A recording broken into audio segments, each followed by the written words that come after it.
naujojo laiko valiuta tai energija, ne pinigai, ne statusas, ne fizinis darbas lemia tavo vertę šiame pasaulyje, o tai, kokią energiją tu skleidi, kiek jau sukuri, kiek gyvenimo kokybės patiri. Tavo vidinė būsena tampa tavo valiuta.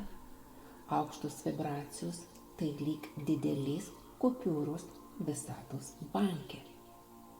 Jos tyliai, bet užtikrintai atveria duris į klestėjimą, džiaugsmą, meilę ir prasmę.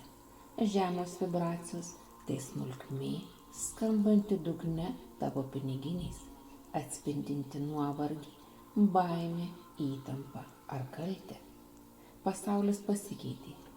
Jis nebematuoja žmogaus per pastangas ar išlietą prakaitą.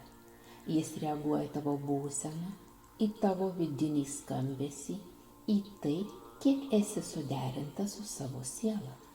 Kuo aukštesnė tavo vidinė švara, tuo daugiau visko tu pritrauki natūraliai. Tavo pagrindinė užduotis dabar – būti aiškume ir šviesoje. Rinktis ne pasiteisinimus, o būseną, kuri augina. Nesusikaustymą, o jausmą. Neapsimetinėjimą, o nuoširdumą. Nekantrybę per skausmą, o tikrumą per švelnumą.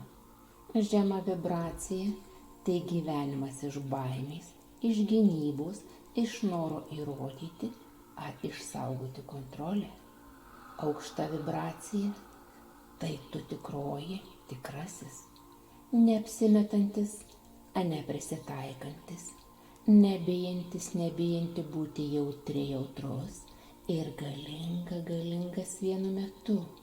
Tai tu, kuris sujungia save su vidiniu savo šaltiniu. Ir būtent tada, kai tu išdrįsti būti savimi, pasaulis ima tekėti tavo naudai.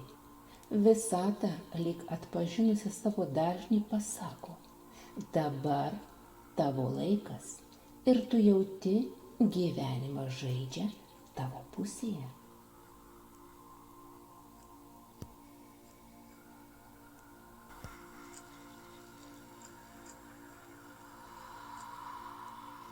Paklausyk ir pajausk.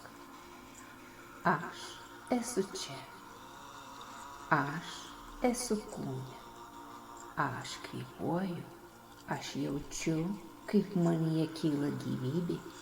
Kiekviena ląstelė prisimena, kas aš esu. Aš tyra energija. Aš jėgos laidininkė. Mano vibracija aiški, šilta, aukšta. Mano širdis atvira. Mano kūnas gyvas. Aš renkuosi šviesą. Aš renkuosi save. Dabar aš esu savo dažnyje. Dabar aš meilė, įkvėpimas, prabanga, gausa. Dabar aš esu nuoširdi, lanksti, gyva. Ir dabar aš kuriu būseną, gyvenimą. Tai buvo manifestacija aukštam dažniui pasiekti.